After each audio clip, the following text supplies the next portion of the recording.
Hello and welcome back to episode 3 of Vocation. Thankfully, I'm joined once again by the great Michael Tsarion. Hi, Michael. It's great to see you once again and welcome back. So we'll just dive straight in again and sort of work further on what we've been building on the last couple of episodes. We were speaking a little bit about psychology and about consciousness and the importance of this. And we're speaking quite a lot about the truth and about sort of, the nature of being. And so I want to discuss with you one of your articles called The Hatred of Wisdom, which you have up in your Substack, and we'll leave a link to that down below. Can you start it off a little bit about, what wisdom is and what do you mean by people hating wisdom? Why would anybody hate wisdom at all? Well, the article you're talking about is a separate article, but it was a very compressed excerpt, let's say, of a book that also went up this year in May. It's on Substack called Existentialism and the Search for Meaning. And I'm sure you know about it. And there's a chapter in there, chapter 8, which is called The Theory of Everything. Because I actually believe in a theory of everything, right? But I have my own take on Mm, it, based in the mm, study of philosophy for, almost 40 years. And that's where the hatred of wisdom comes in. Now, the term itself comes from Gabriel Marcel, the great French existentialist, right? Whose work I've studied along with Heidegger, Kierkegaard, people like that. And he coined it because, of course, it's the opposite of philosophy. Philo is love, Sophia is wisdom. So philosophy just means the love of wisdom. But it must have an opposite, like all things do. And Gabriel Marcel was smart enough, what a mind, to realize everybody talks about philosophy and everybody knows about it. But how many people actually know about its opposite? And the opposite is not only as active a principle, a phenomena as philosophy, it's way, way more important. So he added this piece, which no one else had ever got. There are people who come very close. Soren Kierkegaard had a disdainful attitude, as most philosophers do, and he certainly had it where he knew that the public mind is just absurd and grotesque. So there's others that came close and were deep critics of society, but nobody had quite clinched this remarkable way of putting it. And I just mm, absolutely loved it.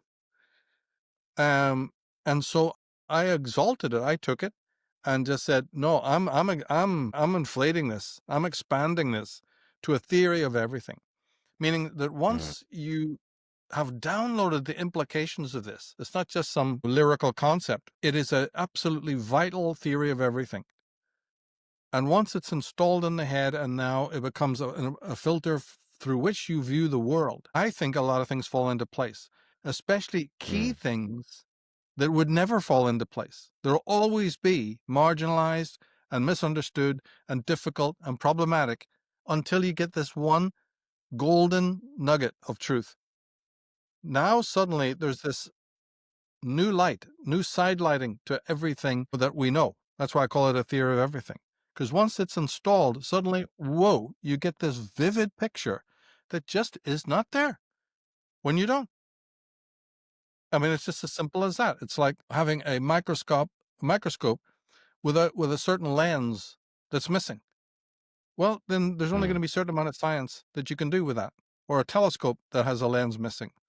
This concept of misosophy is a lens that the human race desperately, desperately needs in order to start looking at life again, and from an existential point of view, looking at self-observation again. Freud came close. He was a bit of a pessimist and a misanthrope. So it's not that there hasn't been others who've, embodied at different points in their life this aspect. You get it in Shakespeare's Hamlet, in many of the soliloquies. It's definitely there. But nobody has made it into a theory of everything like I've done. And I advocate that. And then once I've got that filter, I wrote my book then to say, okay, let's pick up the same traditional themes, common themes again. It's like a forensic detective saying, we've got the facts. But they go, but we've been over and over and over. He goes, no, the truth is in here. We got to look at it again and again and again. We don't need to go out and search for new evidence. We've got the facts in those boxes, but we've overlooked something and we need fresh eyes because it's there. There's something we're missing, but it's there. And that's what this is. So without Misosophy, I don't think you can make that much headway in terms of philosophy. That's what I actually believe. And I can prove it. Mm. And in the book, I do. That many answers that the human race needs have been elusive because man requires this filter. He requires this new way of seeing, and he needs to use it universally. And also, he needs to use it in terms of his own self.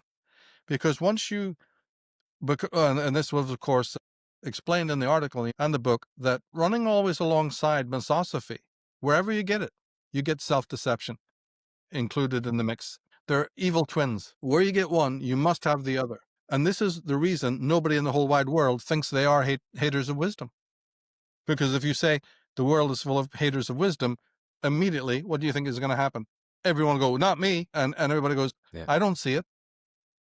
So this is because there's a capsule in which the hatred of wisdom, it's like one of those animal lives that knows how to disguise itself and blend into the background, right? It's there, Mm. it's right in front of you, but it's camouflaged itself. So we have expertly camouflaged it. And the mechanism of that is self-deception. So in the book and the article, you've got to speak about that as well. So this is what becomes important to the individual. They've got to be able to spot places in which their self-deception is Mm. turned on and rampant and work back from that. Those are the signposts that will finally lead you to this other truth of your own maybe antipathy to being, your antipathy to nature, your antipathy to freedom, truth, justice, and all the rest of it. It's a process, right? And no one is taking it. We live in error, we live in self-deceptiveness, and this has kept us warm. And then we live in the Mm. collective, because the more, error, the more that error is backed up. Nietzsche said, what we call truths are just the errors without which we could not live. Right? We need the Mhm. positive illusions, and those are reinforced by the echo chamber of the collective. So there's even that aspect to deal with. And so it's definitely not an easy task to expose the self-deceptiveness. It takes a heroic type of person to do that. And even that person won't be able to do it unless they have been exposed through their life to the thoughts of the great ones. Even if you don't agree. That's superficial. There's something about nurturing your consciousness with the thoughts of the great ones so that you start being able to think. You're trained, you learn like a child riding a bicycle. But the person who Mm. won't read and the person who won't study, the person who in a way disdains not only wisdom, we said hatred of wisdom, but doesn't that also mean hatred of the wise? Mm. So wait a Mhm. minute. That's why people aren't changing. Because the very process of getting to the nub of the matter requires you to have a long process of initiation, apprenticeship, in which you're studying all the great minds, the poets, the philosophers, and so on, the Mhm. psychologists. But if you're not doing that because the Misosophy is so elevated in your being that you don't only hate wisdom, you hate the wise. You're not reading your Gabriel Marcells. You're not reading the people that I talk about, the Wilhelm Reichs, the John Allegros, whoever it may be. You're not doing it. Well, then we're in the trap that we know. Then we are in the world that we know. And there's no escape. I can't provide it for you. Nobody can. Gabriel Marcel can't provide it. No way. These men I'm Mm. talking about were fucking erudite, super erudite. They'd read everything from Plato through the greatest writers that ever lived. They were experts, right? Mm. They knew all about the scholars intimately, playwrights, poets. Mm. And by doing that, they were training their minds to not be sludgy, to not be lazy. And all of Mm. that was to gain the ammunition, it's like sharpening a samurai sword, right? So that you're now in a position to notice your own self-deception, but even that has an end goal, which is to uncover this incredible spider at the center of the web, this monstrous thing, Misosophy. And then as a part of that, I won't go on about this, but as a part of it, we would want to know what is the origin of the Misosophy. We left that out, but obviously the one who's now on the trail of the Misosophy would want to say, well, wait a minute, of all things, where does this hatred of wisdom actually come from? And that's when you start getting into another school of thought, maybe we can talk about that later as well. So there's lots of other things that come up with this. Really, there is. Yeah, perfect. And I thought that was profound. This idea of, almost cultivating a garden within the mind of planting seeds of the thoughts of the wisdom of the great ones that have came before, and to let those percolate then and grow over your life, and that stimulates more things to then to come through, and there's fruits to Yeah, bear of that. good way of Um, putting it. and I like that. That's a good yeah, way of putting it, 'cause it's actually exactly what you're doing. You're nurturing your mind, yeah. yeah, and they can sort of like reverberate backwards towards these archetypes as well. They can help to stimulate more things coming through to us of the wisdom of the past, and helps us come into contact with this archetype of truth or archetype of God that we mentioned last time. But maybe even just to take, I always like this idea of taking a macro view of things and to stepping back and to maybe let people into where we're coming from more. We'd started off by mentioning a little bit about existentialism and about some of these great philosophers like Martin Heidegger. Why don't we just sort of tread water there for a little minute and explain what really is existentialism? Who was Martin Heidegger? What is being? Maybe what even the relationship of being and consciousness and what the differences are of those. Yeah, I agree. It is very, very connected. And the term actually comes from Soren Kierkegaard, the Danish philosopher. Mm, He used it in a certain context, and Gabriel Marcel made it more popular. mm, Heidegger, for some strange reason, didn't really care for it. And one of the reasons why that might be, and again, I'm only speculating, is because mm, Kierkegaard was a Christian and Marcel was a Christian. And in fact, most of the existentialists were Christians. It even goes back 100 years before their time to Blaise Pascal, the great mathematician. mm, He was a Christian, and others were as well. And the ones that came later, the media is always focused on the atheist ones, right? mm, And so Heidegger was a kind of an agnostic. And so mm, it's possible that he didn't like the term because it would have identified him with Christians, mm, so he had a little peeve. But look, there's no way the scholars are falling for that. They know this man wrote books that are seminally existential, taking existential themes way up. And existence is existence, being is being. And so the easy way to answer your question, and I do this in the book as well, is that it mm, involves the subject of metaphysics and the mm, existentialists' kind of critique of metaphysics. And metaphysics was the old name for philosophy. It used to, instead of using the word philosophy, people would say metaphysics, in early times. So metaphysics and philosophy are exactly the same thing. But the metaphysical tradition was starting to come under critique with these Nietzsche's and Schopenhauer's and people like that. And but what the metaphysical tradition did do is it posed the ultimate question of being. mm, Being as a subject is a metaphysical question. And that is, why is there something rather than nothing? You see, and it takes, mm, as you said, it's a meditative thing. It takes time for you to even.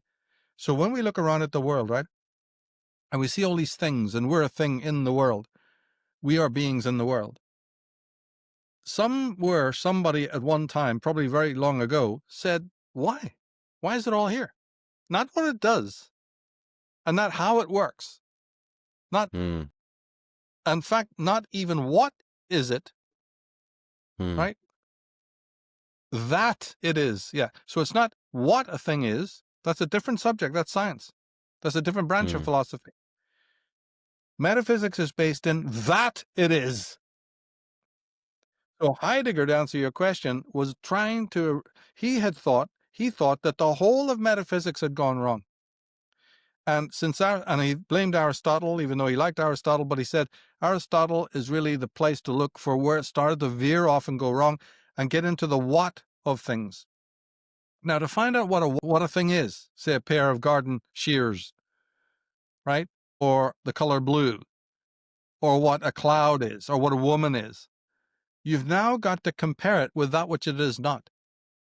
We find this out, right? As we process it, it's not that. So we're on our way, lads, right? And so suddenly several things have happened now, phenomenologically. One is that you've gone very close up to the thing, the individual thing, which is a being with a small b, a being like an entity. And mm, in part of this discovery of what it is, you have to compare it to what it's not. And that mm, involves generalization, because it's not just a thing right beside it, ready and waiting for your observation to say, oh, it's right next door to its opposite. No, the opposite may be something out of sight, far away. So now the process of comparing and contrasting begins. And inevitably, you get generalization. And when you get generalization, now the next thing you know is classification. Well, we've got 10 things that it is, and we've got 20 things that it's not. In fact, we've got 200 things it's not and 100 things it is. We have to classify all this information. What is the color blue? Well, it's made out of yellow and green. What's yellow and green? Well, those are made out of this and that and the other. And on it goes. And we're into science and we're into philosophy and being up close to beings. And Heidegger came along and said, haven't you understood that now that you become immersed in all the beings of the world, you have forgot being, capital B, and you've forgotten about that it is there. And everyone turned around and went, yeah, you're right. We are completely, he used the term like somebody walking through a forest of stuff, or flying like a butterfly, and they're losing their foothold. We're just in amongst the stuff. And we're no longer standing back and saying, where the fuck did all this come from? And what is it all about? So he wanted then to, talk about the big being. And he started off, this is what he then, but it's the way that he did it. The way of coming at that was so utterly unique. And then 1927, when he wrote his first book, Being and Time, because, he also connected being to time, was part of the analysis.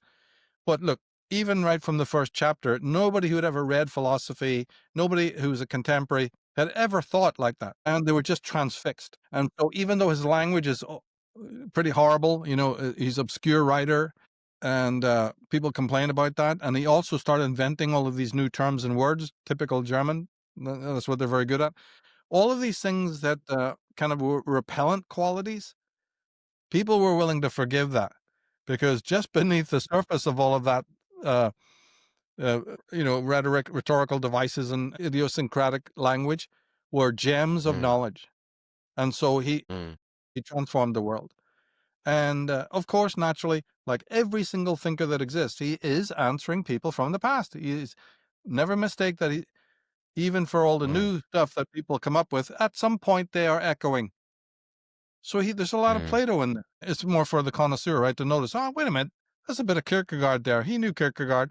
Oh, wait a minute, there's a lot of Nietzsche, and there's a lot of Plato, as I said, and there's Heraclitus and Parmenides, even pre-Socratic philosophers. There's a lot of Aristotle. This man's scope is immense, and therefore it becomes very interesting on an academic level, because that's, what the closer reader does. He goes through it to say, oh, wait a minute, I know where this comes from. This is Thomas Aquinas' commentary on, right? And it becomes academically very fascinating. But look, it even started to affect laymen, and it affected filmmakers and artists and poets as well. This is, I think, why, existentialism caught on, and it became more popular even when Jean-Paul Sartre, the French philosopher, got hold of it. He butchered some of the things that Heidegger was talking about, but nevertheless, it can't be denied he added some very interesting elements, And Gabriel Marcel, of course, is up there as an apex existential thinker. Karl Jaspers, Paul Tillich. There are others as well, that went into this. And although Heidegger himself does not use the term Misosophy and doesn't explicitly speak about what we've just talked about, it is in his work. The same refrain. He'll use terms like machination, and the will, the will to power. It's definitely there, but in a different kind of vernacular. I like Marcel because he just cuts to the chase. The ideas are the same as Heidegger, but they have different ways of expressing it. That's basically the way to look at it. But in my book, I make it all very, very clear to laymen where we're at with this. Yeah, and so we've described a little bit now about being and the importance of it. And for people to come into contact with being more, I guess it means being present. And it means working your way through what we've described as this misosophy that's in the way, that this sort of kernel of hatred of wisdom, which is sort of bounded by this layer of self-deception. So let's maybe just sort of lean into that a little bit more. What is that self-deception that's going on, and what is the origin of this hatred of wisdom that comes about? Yes, you see, well, as I said, this is an ontological condition, certainly aided and abetted by society, the collective, when we enter it. Yeah. We're born into it. We don't have it naturally. We're born into it, and it's in the blood to that degree. But then we don't want to accept it. Human beings are very strange. So we don't want to be, you don't want to wear a t-shirt saying, I'm a hater of wisdom. Sure, I hate love. I hate being. I hate nature. No one in the right. So this is where there's a trickery involved. And we pretend that we are the opposite. Freud would call it compensation, right? And that's exactly what we do. So in my work, you always have to blend the psychology and the philosophy. Otherwise, you get no fucking where. It's like having the two wheels of a car, two sides of a ladder. If you want to climb the bloody thing, right, you just can't have one part and Yeah. then these rungs. No. These two things support each other enormously. So this is where we're at. So the Misosophy is covered over. No one on the planet Earth is going to accept that they are Misosophists. It's just not the way the ego works. Everyone is going to want to say, no, I'm not that. But they're not going to say it. They're going to act it. Yeah. And so in the book, I make sure to mention that religion, right, technology, and yes, metaphysics, most of philosophy, all of this are these camouflages that we've created to say, you see, scientism, right? For instance, let's just pick one of those, scientism. The man in the white coat with all the money and the institutions behind him and all the brothers, the comrades, and this nonsense, right, can turn and go, look at me and our labs. Are you do you know how many telescopes I own? Do you know that I've been dedicated to science since I was a wee lad with my Lego set? Don't you tell me I hate wisdom. Who the hell are you? So there's this massive, all-pervading, universal camouflaging of Misosophy. And Heidegger was smart enough to point out that even what we call world philosophy amounts to pretty much the same thing. It's bogus. And round we go. It's not that these things don't have what he called an ontic purpose. Yeah. I can fix your broken leg for science. We may make a better computer and all that. You know, we know all that stuff. That's practical. And there's nothing wrong with that. But there's another level, another existential level to why we have all of this stuff. It's to prove to our own selves that we are lovers of being, and we're not.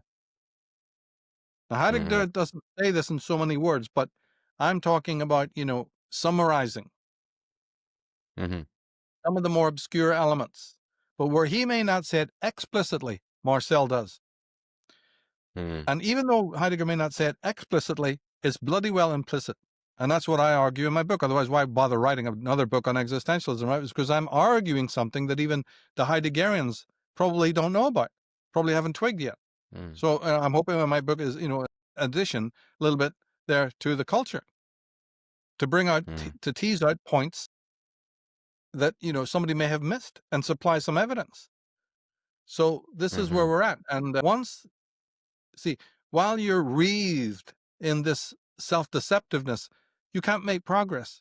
You can't see why AI is there, why technology, why scientism, why hierarchies, why a lot of abuses, big pharma. There's a lot of consequences. Why war? And also you're looking at different things that also human beings throw up again and again. They keep proving to themselves that they're lovers of wisdom.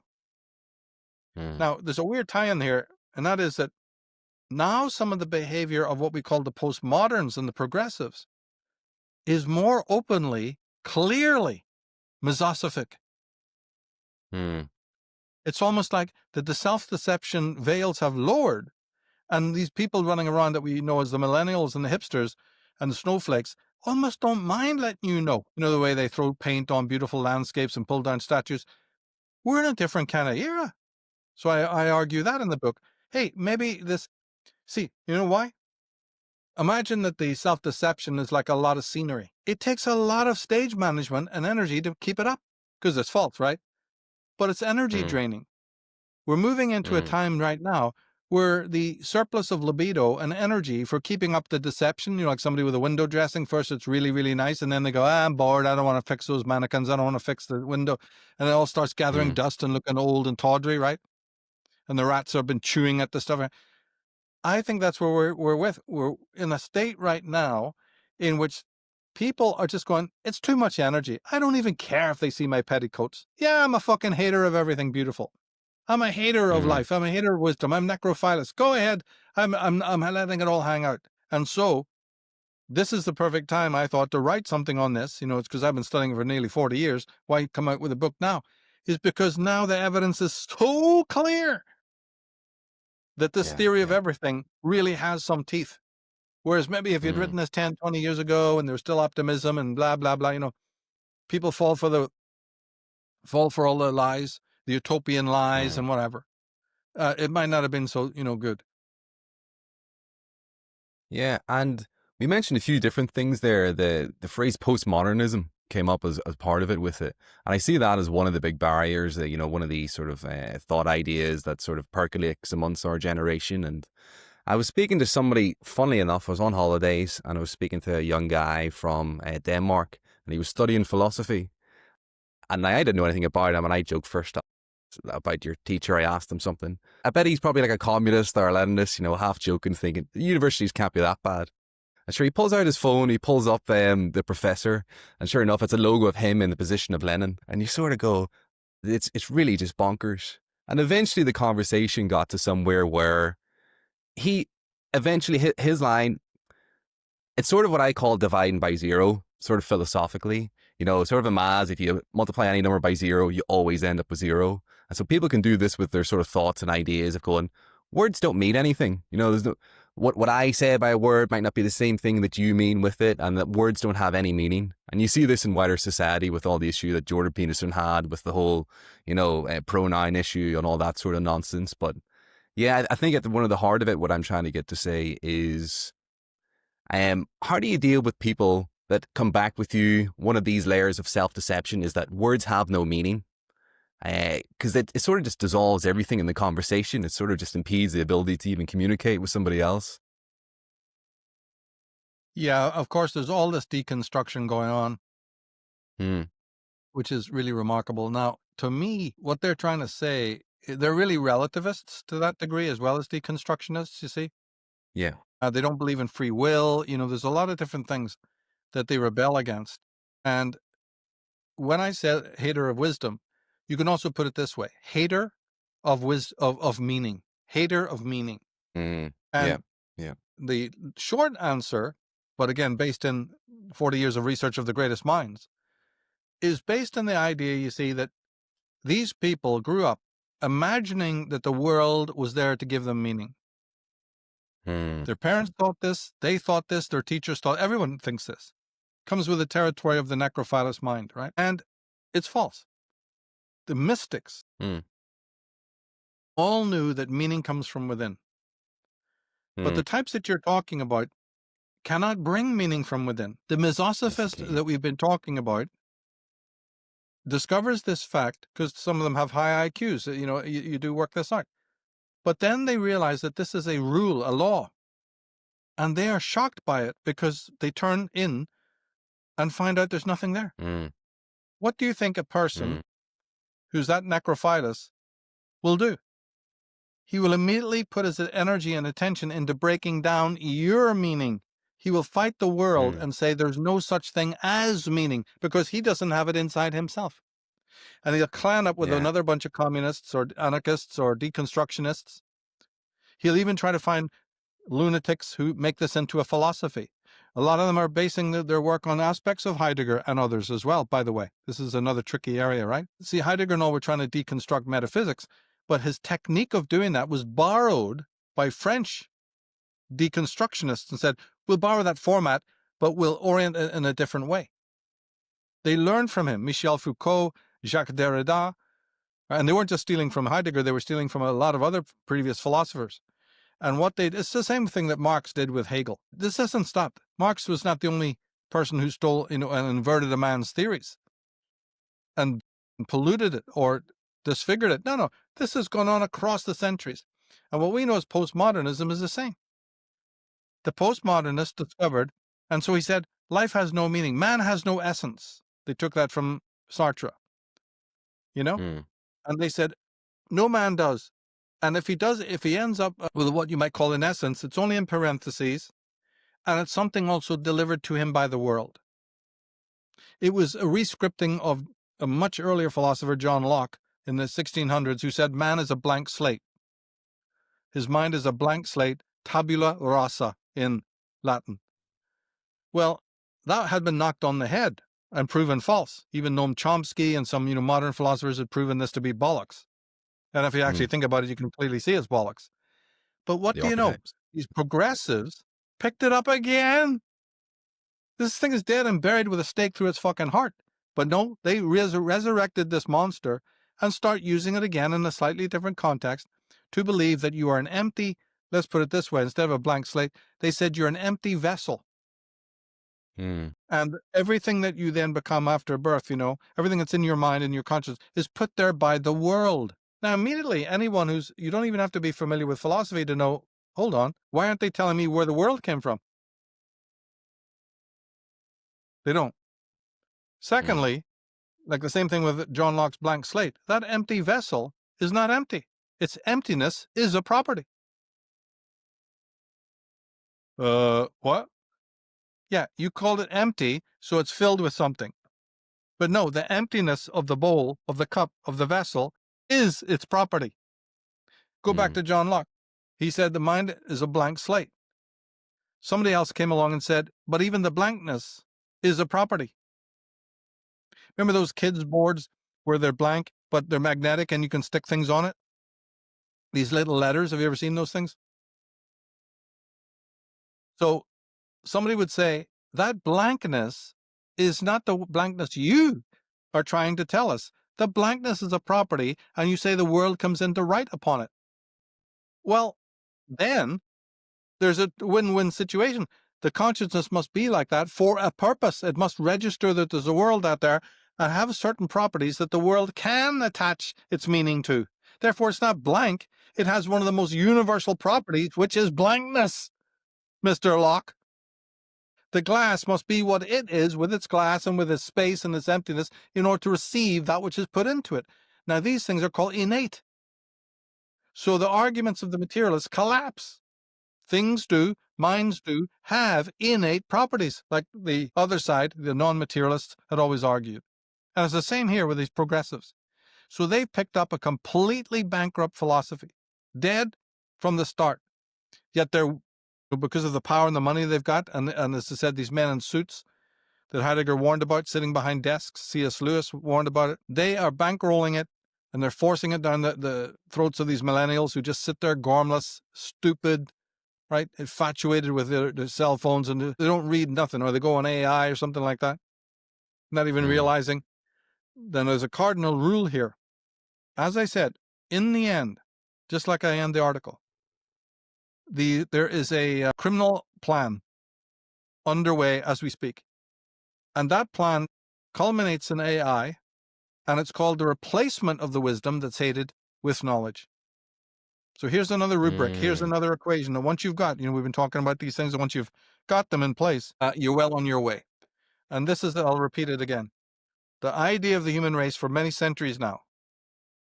And Heidegger was onto it. Marcel was onto it. Kierkegaard was certainly onto it, right? A few others, is that we have learned the art of replacing the wisdom that we hate with knowledge. And every institution, bar none, church, but mostly here I'm thinking of the sciences, they are busy bees, creating exactly that.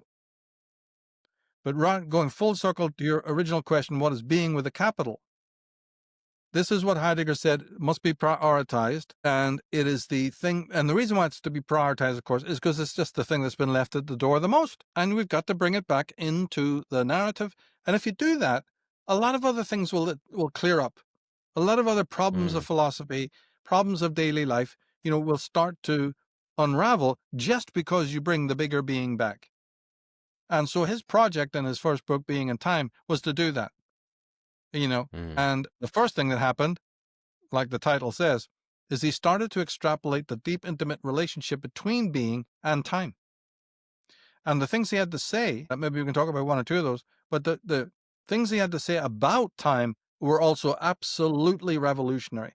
So many people had written about time before, but nobody had written about it in this existentialistic way. And this blew the roof off the top. This just knocked it out of the park. And so basically his fame to that degree, was made at this point, and he became a major influence. Yeah, fantastic.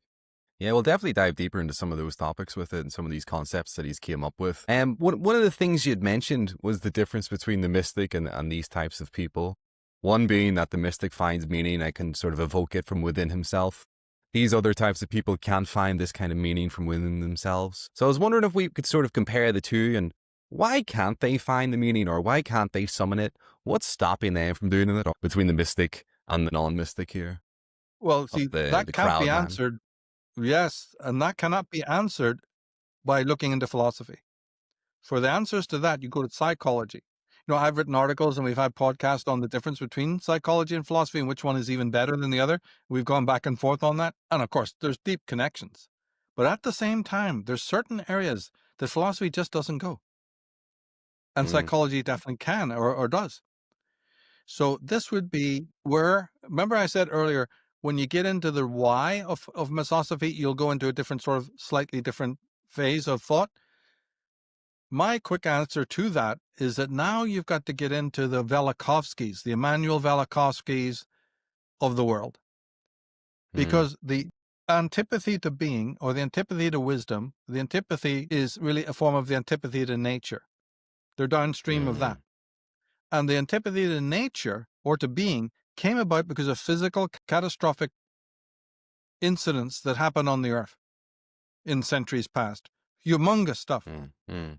And it was at this point, see, man didn't just sit back as a spectator when mountains were coming straight out of the earth, comets were flying overhead, dripping poison like the worst dragon of your nightmares, right? The Nazgul looked like sparrows compared to what we're talking about now, right? That's where the fire-breathing dragons come from. That's where the Chinese dragon comes from. Mm. That's where evil spirits and witches on their broomsticks come from. Celtic mythology is full of it. And if you could read, the descriptions of these cataclysms, all what you're asking is in a nutshell.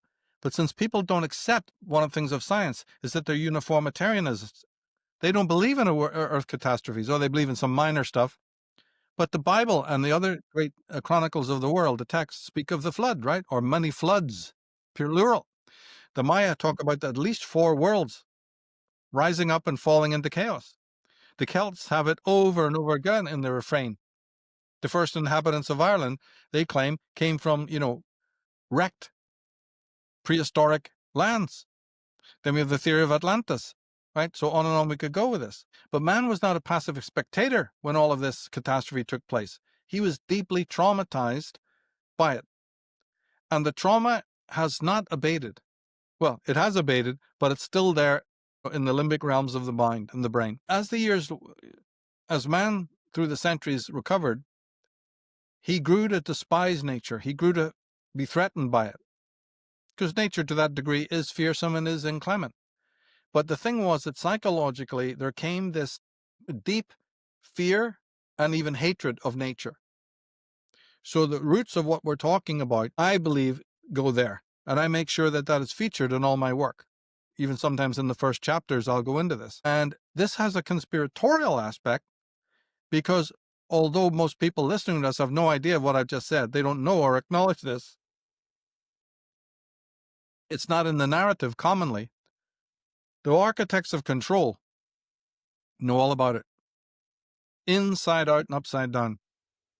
And so all the techniques of control and manipulation that they use are based in a kind of rug pulling to re-traumatize ourselves in the now. And the reason why they do this is because all upper levels of trauma, the ones we're aware of here in the stereotypical world, framework, or whatever you want to call it, Yeah.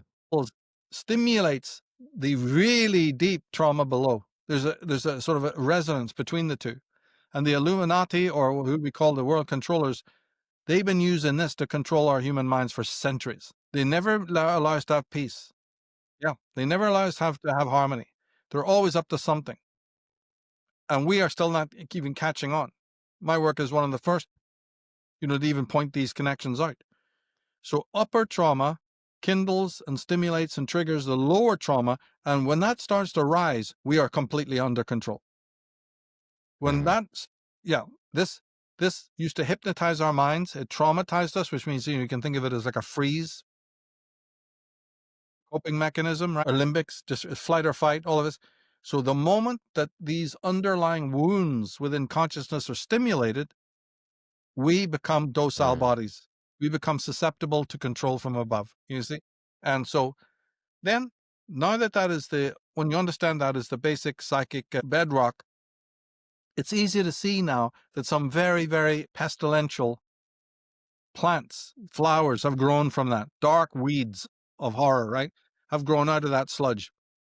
And so a lot of the other things we might talk about, I always contextualize it as relating back to this ancestral trauma, certain layers of amnesia that have come along with that, because one of the things to do is to just pretend, it's like if you have a very, very bad car accident, chances are in the years later, you ain't never take that road again. You'll even take a road that goes takes twice as long, but you'll still take it. Why? Because you will be reminded of that trauma if you go back on that same road. It will be inevitable, right? So we rather go on a longer distance, but in a different circuitous route. Man has done that. Where we find ourselves today is due to a bunch of circuitous routes we've all taken to avoid memory. And what this means, of course, is that we've built up institutions, we've built up religions, we've built up all sorts of popular illusions and positive illusions. We've done a lot. We're mentally a total mess, but we'd rather have that mess. You see, so what we do is we vote in draconian, thou shalt not governments, right? And then because of the swing nature, sometimes we vote in the more permissive version, the commie version, right? You'll see this through history, the left wing first and then a bit of right wing next. This is a good cop, bad cop phenomena. Both have their negatives, right? And we'll do all of these other kind of weird things to insulate ourselves from this underlying trauma. Now, any true healer, any true mystic, you mentioned mystics earlier, they're not going to go for this for too long. They're going to say, damn it, I want to go and deal with the original wound, get it fucking healed, and then bam, we're good to go, right? A whole new life will happen. We'll really have utopia. But unfortunately, that requires a kind of heroism that doesn't exist today in this ultra feminized world.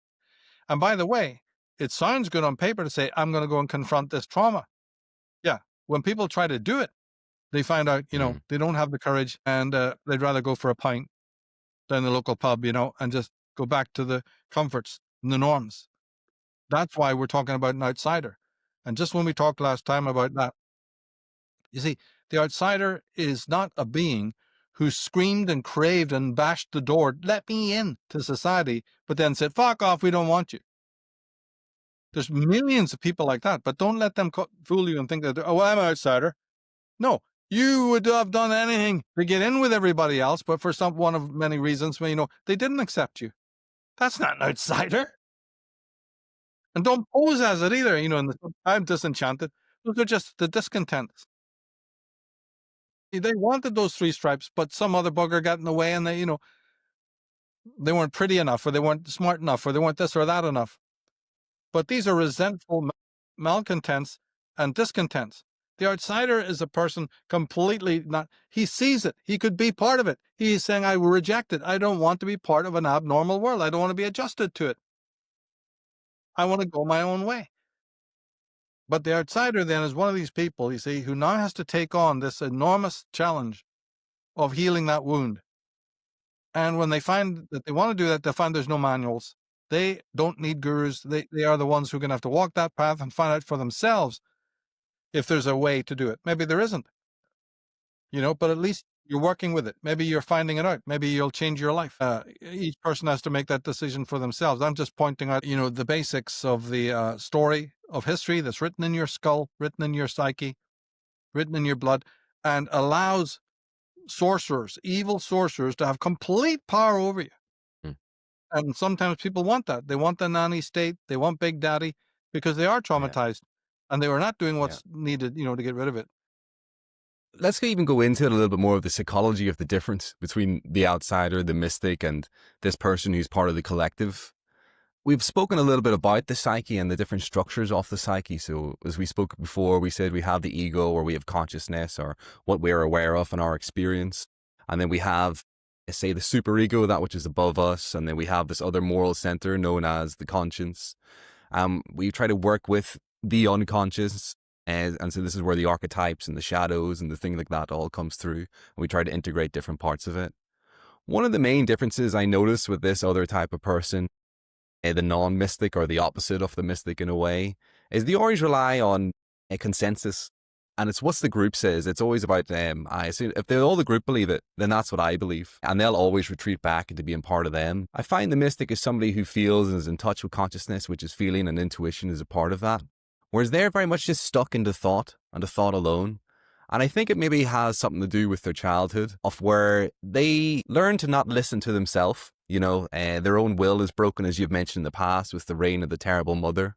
And they start to identify then with this superego, which then directs them instead of the voice of the self. Can you go into a little bit more about that territory and about these different structures and the difference between the mystic and between this non-mystic, and sort of what's really going on there using some of the tools that we've spoke about previously? Sure, why not? Because you see, the mystic is somebody who has discovered that Big Brother can sell them a lie, but they don't have to buy it. It's the beginning of heroism. And they can say, I have zero tolerance for this lie now. And it could be several different things in their life that bring them to that point. After years of partying, years of sensational life, years of recreational existence, they get tired of it. And they start to see it's false. And they say, right, I will dig deep, and I do trust that there's smarter people out there. Or I saw a program I loved. Who wrote that? I may have seen Lord of the Rings or a documentary on C.S. Lewis, and suddenly a little light goes on and goes, fuck, there's real smart people out there. I want to read more about it. And this can happen even by exposure to popular culture. It's not all bad. You could be exposed to Pink Floyd's music or the Moody Blues, right? A tune that gets you, and you just go, Jesus, what's that, right? Or a great documentary or a great movie. There's many movies on existentialism, out there. Blade Runner, the end of that film, is existentialistic. And I list some of the other ones in the book, American Beauty. And that might deeply affect you, and you might start reading up on it, right? Or a friend. You might meet somebody who's more of an enlightened witness who puts you onto something. So it's not that the public culture is bad. A lot of people get their breaks, from looking at the internet, like programs like ours and other things. But when you talk about childhood, of course, that is absolutely the place to look. Because one thing we forgot to mention about the superego earlier is the structure. I mean, it's a key structure, right? Why people say, well, look, if the conscience is more primordial and the conscience is of nature and the self, why does it not speak louder? Why do they call it the still small voice, mate? I don't get that. Sure, conscience should be louder than just the will of the crowd in your head. And there's an answer to that. And it's the answer that's left out over and over again in all the books. In fact, I even forgot to mention it when we talked last time. So let's put it in now. The superego is more like a convex lens. It not only installs the parents' imagos, the voice and the prohibitions of the parents. The key point I'm trying to make now is that it magnifies it. Not 10 times, 100 times. If you didn't know this, then it would not be clear why psychopathic children grow up to be psychopaths when you go back and look at the parents, they weren't really that bad. It's been a stumbling block for some people who go this way. They go, yeah, those parents were kind of stuffy and crusty, but they were kind of like every other parent. They couldn't have created this Jeffrey Dahmer character. You see, because they didn't read Freud's footnotes properly. The interjection of the imago is not one-to-one. If it was, we would not be having this conversation. Life would be completely different. And breaking free of some unheroic parents would be much, much, much easier. As you grow, you go, what am I doing thinking they're heroic? Sure, they're fucking pathetic. Look at this mom, look at this dad, right? No, they're inflated. This is the trick. This is what really puts the boot in. The superego magnifies the prohibitive voices. That's why I call it the Twin Peaks. And then a second function, as we said, is now that you've got a parent in the head, both the external parent and the internal parent, like we said before, those voices want you to suppress dissent. So if the parents have been unheroic and treated you badly, you're not permitted by any strength of the imagination to voice it, not even to yourself. And this again comes from the magnification aspect. So people walk around with big fucking Prozac smiles through their youth. And it's only when suddenly you reach about 12, 13, 14 that the sump catches on fire and the child starts to now blurt out through teenage rebellion, that's what it's known as, all that built up hatred, all that built up disdain, and all that built up experience of the irrationality and tyranny of your parents. We call it teenage angst. No, it's all based on what I'm saying. It's just that now you're pretty much physically stronger. It's just a tad more independent. You can speak back to mom and dad. And, okay, I'm listening to the Sex Pistols now, right? And I'm tough, and I'm not going to take it anymore. There's a lot of healthy sides to it, by the way, right? And so this is what happens at that point. So the mechanism of the superego is largely responsible because once we have magnified the parent's imago, we don't know we've done this. It's the internal voice that is far more draconian and suppressive than the external parents. Sometimes that's not the case, but that's a very small demographic. For most normal people, the inner tyrant is much more fearsome, floods you with guilt, than the physical parents would probably be. Yeah, it's not one-to-one. And so what this does is it leads then to the identification with the object of your hate and the whole cocktail that we've tried to explain before. And what it does also is it will sap the superego's orientation to suppress the energy of rage, saps you of life force.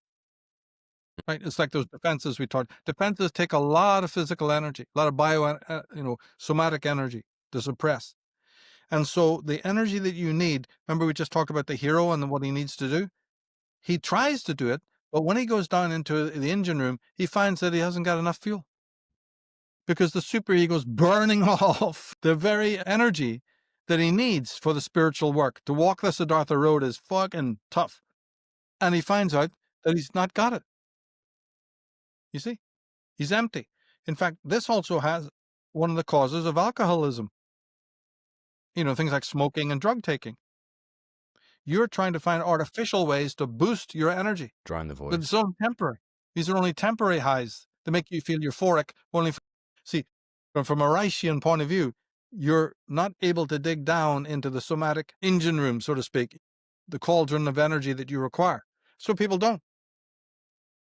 People then choose the mediocre life and going along with the consensus, like you mentioned, right? Because it's the easy way. I'm spiritually exhausted. I've drained all my energy, libido, from childhood fighting against a legitimate emotion. This is the key. And we even said that at some point you'll go to a doctor who'll say the sleight of hand there, the trickery is involved. Well, we're taking away your neurotic anxiety because we have both, right? We don't want you walking around with no neurotic anxiety. Here, take this pill. We don't realize that, unfortunately, the legitimate anxiety that comes from the, conscience, the deepest part of ourselves that makes us really human, to cry, legitimate misery, the legitimate sorrow of what's happening to ourselves, what's happening to the world, the real empathy, boom, that's knocked on its head as well. It's comatose. Now, we have a big smile thinking, oh, my neurotic symptoms have all disappeared. Yeah, and something else has disappeared, mate, as well. In Architects of Control, we showed clips of this even. But that's the rotten bargain. And so you've got a bunch of docile bodies, necrophilous souls, with Big Brother's image, the big pharma looming over this world like something predatory and demonic. How can you break away from its fucking shadow? Get DSM, like you mentioned earlier, just to lick a page and turn it. Oh, what condition of lunacy or dissociation do you have, mate? And right from childhood. So the superego then its mechanism is vitally important. It's orientated to the world, but part of it scans for heroes. That's a good thing. But unfortunately, the parents are right there.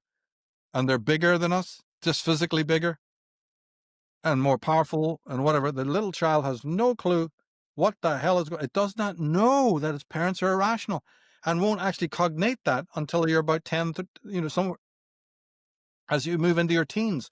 Now you have the objectivity to find out they're fucking idiots. Yeah, yeah. They're only human. My dad is an awkward, grotesque, glutton or idiot. The mother is a neurotic, deviant, self-absorbed, stupid shopper, right? None of this comes in until you have the objectivity to see it. And that's why you have teenage explosion of rebellion, sometimes very fierce. This is why. Because when you're younger than that, you are just in a total state of identification thanks to the superego. Always remember, as Freud said, it magnifies it. The reality is not the same as the reality in here. There's a distortion takes place. This is why the superego is so pernicious and needs to be studied as a structure. Because, oh yeah, you still have bad parents or incompetent parents, but the one that gets installed into the head, its voice is much louder and much more prohibitive.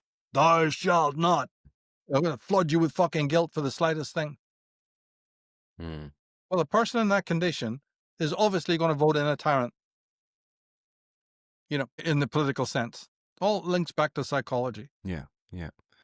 I really understanding this superego and how it's an internalized sort of voice of our parents, and if they're tyrannical or if they're abusive in a way, that becomes magnified, and we're that way to ourselves. And we end up sort of repressing all these deeper instincts and feelings.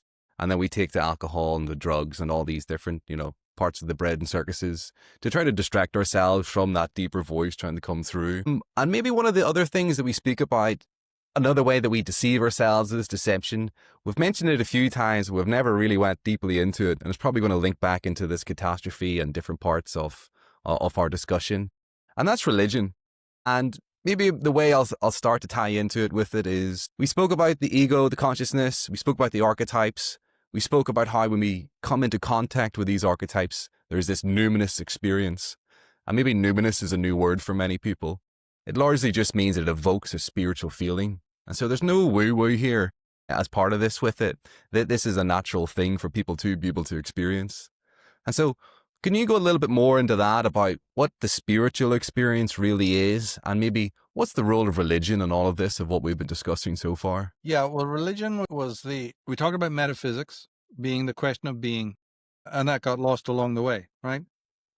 Now, somehow, when the turn took place in metaphysics to say what is a thing, and as something was needed, but we forgot about being and went into the whatness of things, right? We forgot about that things exist. Why is there something rather than nothing?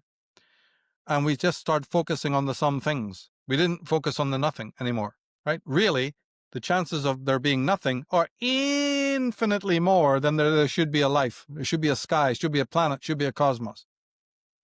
Absolutely incredible that there's even anything here at all. So we got lost into the thatness. Lost into the whatness.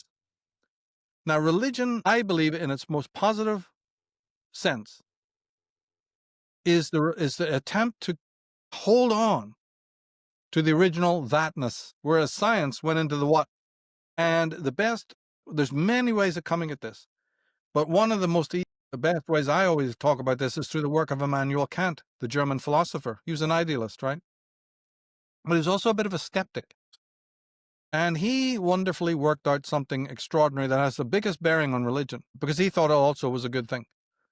And he said that, you see, that the way the mind is configured, it not only gives you access to reality, but just because it gives you access to one aspect of reality, it means that it inevitably blocks out other aspects of reality that we would want to know. But the thing that he brought to the table was that you can absolutely never know. So he knocked science on the head to that degree. No amount of changing your viewpoints, fixing the microscopes, getting a smarter guy, right? No amount of thought can ever reveal to you what he called the noumenon. Now, the noumenon sounds like numinous. They're not the same word, by the way. So this is a port. They're two different words, right? Even though they sound similar. So what he called the noumenon is another German word that meant this unknowable, not thing to be known tomorrow when we get smarter. No, absolutely unknowable. And when he was asked, well, why is it unknowable? Everything should be knowable to a rational mind, just like things are unknowable to children, but later on when they get smarter, they know about it. He went, no. You could live for 1,000,000 years. The noumenon remains the noumenon. And everyone just couldn't get this. And they went, why? He says, because the very way that your mind is configured, it leaves out as much as it brings in. In fact, it couldn't even bring in what it does, through perception and conceptualization. None of that could work except for this contract, except for this blinkering. It's like putting glasses on your face. Those glasses have certain properties. And I can't find out what those hidden properties are. If I took off my glasses, I would not, in other words, I can't step outside my reality that I do know in order to find out the other reality. That doesn't work. So there's no stepping outside anywhere to find out what the noumenon is. All you can do is imagine, and all you can do is speculate, and believe you me, that's it, says Kant. Now, what this does is, it leaves us with what we know as the phenomenon. This is another German word that he invented, right? And the phenomenal world is the world we know, that can be studied, is visible, and is seen. So when I mentioned earlier that we get focused on the whatness of a thing, Kant filled in the background. He said, and the ability for you to look at the whatness of a particular thing is always going to be in the theater of the phenomenal world. This is where this whole exercise of philosophy and science and common sense can happen. It's in the sphere called the phenomena, the world of phenomena. The noumenon is outside anything that a mind can ever know. By the very fact that you've got the mind, there's this block, and nothing on earth can get round it. So then what did he go further and say? He said that the phenomenal world is therefore the theater for science. Science, I give you the ribbon. This is where your forte is. Get to work. Get on with your domain. This is your territory. But stay the fuck out of mystical concerns. And he demanded that science, basically took this up. And he said, and this is to answer your question now, that religion, stay the fuck out of the way of the scientists. Stop tripping them up with your crap about the world's only 4,000 years old and how many angels can fit on the head of a pin and all the other rubbish you've got. Your focus is to be focused on the noumenal world and get out of the way. So both of you people, he made them shake hands. And for a while, this was the way, in the 18th century, this was accepted pretty much by everybody. The scientists were happy to get, oh, fuck me, we've got these black robes off our back and science can forge ahead. You see, there's a great deal of belief in this, and that's why we have the Industrial Revolution. And the religious people said, well, he's given us our domain. He's allowed us, because remember, before Kant's time, religion wasn't doing very well. Your Isaac Newtons and other people had blown it out of the water. It was suffering badly. It was crippled. But Kant came along and said, I'll breathe some life into you. I will give you a whole world that you can comment on, study, and advocate for. And the religious people went, oh, that's a good deal, because we've got nothing. Science is moving ahead, leaps and bounds, and it's leaving us in the dark ages. Okay, we'll take this up. And they started to then realize that the sort of hidden domain, you see, was then, a thing that they could legitimately continue to talk about, speculate upon, through faith, right? Kant says, I clip the wings of reason to make room for faith. So he gave a critique. He gave a philosophy of faith, why faith is necessary. And scientists, shut up. Don't, I know what you're about to do. Fuck off. You've been given your world. You stick to it. Don't bother about the religious man and where he's at. That's not your right. Now, of course, this all broke down later on. We're always the Sam Harrises now, and the Pinkers are always commenting about, and Dawkins loves to comment about the religious world, right? To get their 2 cents in there. He wrote a book called The God Delusion. Immanuel Kant would throw that into the fire. He goes, didn't you fucking hear me? Talk about monkey shit and ape shit and, and the world of a mud and cells and stem cells and genes. Go ahead. Love that. Keep your fucking nose out of what religion's doing. And you religious people, stop handicapping these scientists. They rule here. And for a while, it worked. So religion comes in at this point where you're allowed to be religious because Kant has already told you that with the mechanisms of the normal mind, you cannot know the noumenon. But God is the noumenon and can speak to you in a different way if he wants to, through what we would know today as revelation. So if you want to go down the religious path, and wait for God to sort of speak to you, hey, no scientist could come along and knock that. And the religious people, the genuine ones, like that. They said, Immanuel Kant, thank you very much. Because I do feel that there's a meaning in life. I do feel that what you're calling the noumenon is a reality for me. And I do believe in a God. And you've given me an open access to it and say, yeah, you are right to believe it. I clipped the wings of reason to make way for faith. I'm for that. You see? So that's the way I would look at it, using the Kantian model. Now, it's not the only model that gives you the right to be religious. Kierkegaard had his own statements on that, and others did as well. But this is one of the most profound because it had the biggest influence in the world. The whole world changed because of this Kantian concept. But a lot of other things are implied. Yeah. And it divided the scientists from the religious people and gave a raison d'etre to each side. Each side could take something away. So it was a remarkable feat. It really was. Yeah, yeah. And we'll definitely dive into that further with it also. I remember when the great Carl Jung was asked about God, do you believe in God? He sort of took a moment and looked at the interviewer strange and said, I don't believe, I know. And what I think he meant there was when we were speaking about the archetypes and coming into contact with them and there's this numinous experience, he had an experience of God. And this is one of the big differences I've seen between the atheist types and between sort of people who believe or don't believe with it, is whether or not they've had these kind of experiences. What do you think gets in the way of these atheist types from being able to have these experiences? And what's with their hatred of it? Maybe this gets into the hatred of wisdom a little bit more also. Well, as I said, one thing I will say about that is that their resistance to the spiritual is totally illegitimate. So they're already not fully human. They have no right. Yeah. I would just put a picture of Kant and say, you guys have skipped over a lot. You have no right, deGrasse Tyson and Dawkins.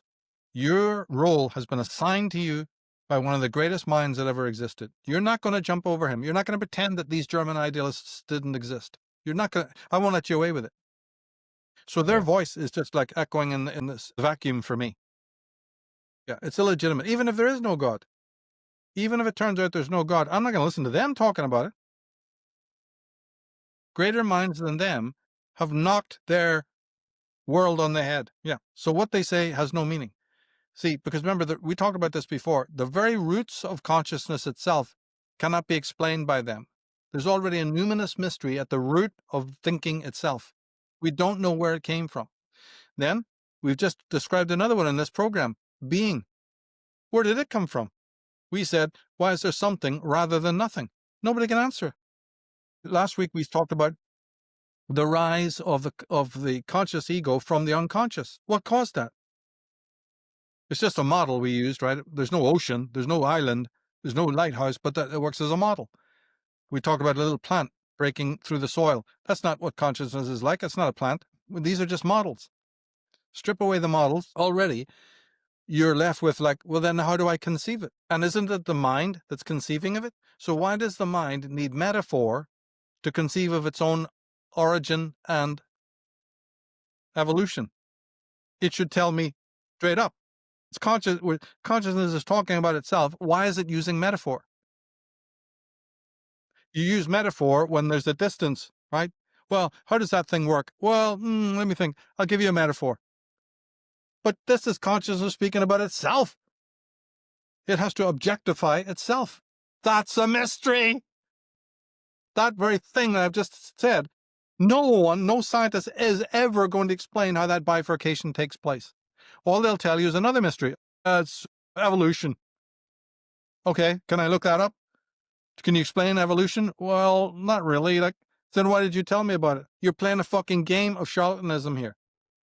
I asked you to explain something. Well, I can't explain it. You see? So they just run away. And they don't look at the consequences for themselves. So the atheism is monodeism, is another word for it. This narrow focus where you exclude all these relevant points. These are some of the most ignorant people in the world. They're very good in the phenomenal world because that's the world assigned to them. But when they start speaking about the noumenal world, nothing much they have to say is worth a shit. It's the same way that a religious man, am I going to listen to him to tell me how to fix diabetes? Am I going to ask him to do brain surgery?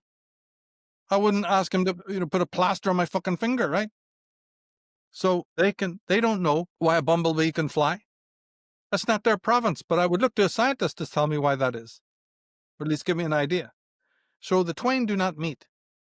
But in our very libertine world, you see, there's so much static and crossover that they forget these points we're bringing up. And every egotistical little scientist, by being so blown up, thinking that he's an expert in the phenomenal world, this was brought up by Socrates 2,000 years ago, now imagines that he's a fucking expert when it comes to the noumenal world. Get back in your box, mate. But the arrogance of these scientists, because they do have dominion and they've made progress, and they got a parking spot and a latte and a big fat bank account, right? And they teach a bunch of idiot kids. Don't you know what happens? They got this degree on the wall. Can't laugh at that. So they just ignore him. He said, you can wallpaper your house with all these degrees. They don't mean anything. But these people, like Socrates said, because I know a lot about one thing, it suddenly bleeds over and I now become this fucking expert at everything else. So they invade the territory in which they do not belong, and we're silence and deep contemplation, things that they're incapable of doing, or bringing meaning from within. These people are not capable of that. If they were, they wouldn't be working in no institution. They wouldn't have a parking space. They wouldn't want a degree. You understand? None of them would tolerate that life. All the lies and the pecking order and the taking orders from some boss hog, none of them would. No. They'd fight that all their lives. But they don't. They're the worst conformists. You only have to live among them, to know. You only got to meet them, and it's all clear. It's like a man who's a very, very good, pianist, but he thinks now he can play any instrument under the sun. In his mind, you see, he's a virtuoso on everything. No, you're not. No, you're not. So the ego has blossomed, boomed, and the vanity of these people has become institutionalized. That's what I would say of these types. Now, some of them have interesting things to say when it comes to the worst offenses of the other side, right? I like some of the things that Dawkins and others have said, or Christopher Hitchens, when it comes to the worst side of their opposition. The other side has got its own faux pas, the religious side, the charlatanism. Look at these evangelists and mega churches and some of the lies and the money grubbing and the kind of falsities that they claim is in the Bible, but it's not, or it's in religion, but it's not, and the programming of human minds. So you need a couple of fresh water, people throwing buckets of water over that crap. And to that degree, yes, some things you have to say are valuable, you see. So it's very, very difficult territory that you're working on. You've got to take each case individually. And that's why I read a lot of atheists and still get, I don't just stick to the guys who believe in God, but I want to hear both sides when it is rational, when it is cogent, when it is something that is going to give me a much wider, view of life. Because some of these religious ideas come from nowhere. They also are a response, by the way, to the trauma we talked about earlier, in the sense that if the earth has betrayed me, and if the earth and the world is so frightful and could blow up at any minute and has killed millions in tsunamis and earthquakes and volcanoes, I look up to God, right? I look up to the other world where things are meant to be permanent and stable, It's kind of inevitable. So there's a lot of mysteria in the religious world, but that can be comforting. And then there's no doubt that we did talk a bit about conscience. The mystic is going to say, when I broke through from my parents' nonsense, and or during even that time when I was under their command, I have always felt inwardly what Wordsworth called, intimations of immortality. I know, like, because you mentioned Carl Jung, right? And his statements. It's not a weird thing. It is not insane to have a deeper feeling that we are not alone, and that Yeah, there there's is this. some force overseeing our lives. There's nothing wrong with that. No. And so the mystic goes in pursuit of that, an inner intuition, an inner feeling, and tries to prove it, and then might even have experiences, like Jung obviously had, and he had read about men who had, and he'd been with a lot of patients and people who had numinous experiences, you see.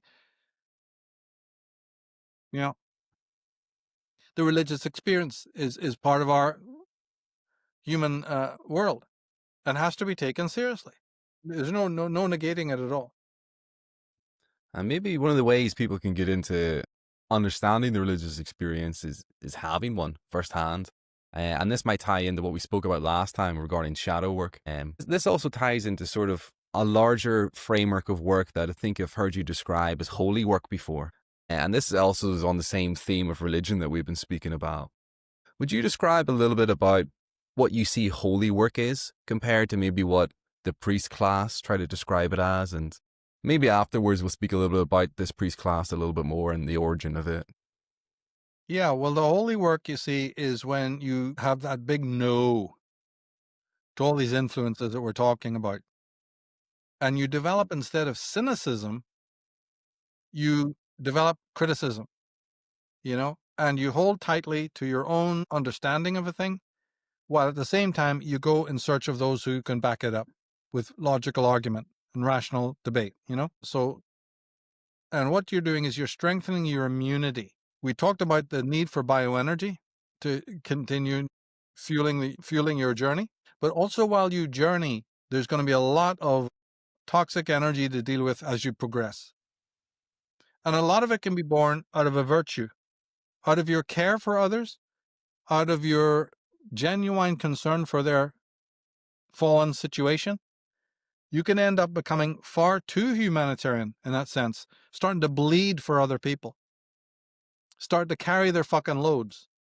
And the moment that you are entering into that, the chances of you being vampirized by very, very low grade people is increased massively. So you need a kind of psychic immunity as well. You need strong boundaries. You need a bullshit meter that's off the charts. Otherwise, these also will be pitfall. You have to watch your projections onto people. You've got to watch that you're trying to be a fixer. It's not in your job description. Nobody told you to get in there and rewire all these fucking people and take on, all of their shit. When all you had to really do was send them a link or a fucking book. I mean, simpler ways rather than you diving right in there out of some misguided loyalty. The psychic, I also call it the psychic sovereignty. And to wrap it all up, I just called it holy work. It's the Siddhartha road. It's the shadow work. And again, to describe shadow work, it is reclaiming the legitimate emotions that your superego suppressed. And the moment that you do that, shadow work, the voice of your conscience automatically is much louder and freer. Remember, we said it's the magnified images of the imago that keep the conscience voice lower. When people say, why is that lower than the superego? It should be the other way around. Yeah, because the conscience does not magnify. The conscience is called the still small voice. It's 1-to-1. Whereas the superego has this magnifying concave aspect to blow up the fucking, right, the images of the parents or the governor or the teacher or the boss hog. That's why it's so, you need the identification, but you don't need it in these proportions that now it blinkers you to the other realities. So the conscience's voice is far more sane, far more quiet, far more simple. So to get in touch with it, certain deconstructive things are required. You don't need to run to the Ganges or anything like that, but you do need moments of silence, moments of peace. You need to read good works and listen to good music and calm yourself down, not be all over the place, not be as extrovert, for instance. Yeah, be in nature, not get into substance abuses and all these other things, and try to cultivate that. And one of the best ways, again, is to read the works of the greats because it creates an echo resonance. They had it happen in their minds, these Thoreaus and Emersons and Whitmans and magnificent people. They were doing the same work. And so when you're in their company, it will actually help you deconstruct the voice of the superego and the orientation of the superego's what it's trying to do. See, the superego, its entire work was to help the ego reinforce itself against the content of the id, remember, which is very threatening, and the content of the world, which is also threatening. So the superego is trying to do its work, but it almost does it too well. And so what it does is it keeps on handicapping and hamstringing the ego, saying, well, if you do this, you'll be safe. If you do this, you'll be safe. And so in the end, you get wrapped up so tight, you build so many walls against the external that you're the prisoner. So the ego has to say, no, look, I wanted to be safe, but I didn't want to be completely incarcerated, which is neurotic, right? I don't want to set up a situation in which I'm just cowering under the staircase, shivering at everything that happens. I want to come out in the balcony. I want to enjoy life. But the super goes, but then there's danger. Don't you know you could be stung? Don't you know it could be raining? You could get a cold. You see, so it over hectors. This is the voice of the parent, the prohibitive and the permissive. Yeah, but it magnifies it. Okay, if you've got bad parents, we can talk about that because that can be a slightly different dynamic. They are fucking really, really, really draconian. That can happen. But in most cases, no, the parents are moderately, draconian, moderately stupid, moderately irrational and hypocritical. But the superego magnifies it. So the inner tyrant is worse. This is where the master-slave relationship comes about. And so while you're motivated by that center of consciousness, then you're morally compromised, right? You're intellectually compromised. You hate freedom. You hate truth and being. Do you think you're going to award it to another person? Do you think you're going to care about the wise man? And you're going to be more likely to fall for the compensations. You're in a state of, pathology, the word psychopath means he who is in pain. Path, psycho is mind. It means sick mind, but it also means mind in pain. So if you're going around as a mind in pain, how the hell can you help another? You tried to say this in the Bible, right? You can't. But that's what everybody's trying to do because they've numbed themselves to the psychic pain that they're in. And should it try to leak out, to get it, open the bottle, start drinking, start doing drugs. They'll do anything but face the legitimate suffering. So when I talk about holy work, that's what I mean. Is finally working with your shadow. And that includes a lot of body work, a lot of body work. In fact, it could be almost the key to the whole thing. It's no good just sitting down intellectualizing. In this work of shadow work, the body leads the way. So you do need therapy, not just the intellectual one of sitting on a couch, but you need physical exercise, hatha yoga, whatever you're attracted to, martial arts, qigong, tai chi, and you might need even bioenergy therapy sessions. It's absolute. Depends on your condition. Let the body talk.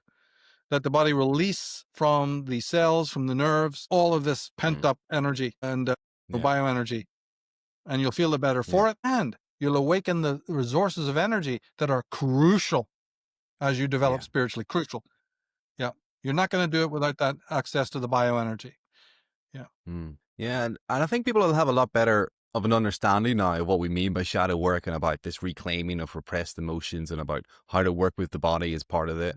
Now, however, this might strike people as very different from what they come across at their local church and about sort of Christianity and of the modern religions that they come across.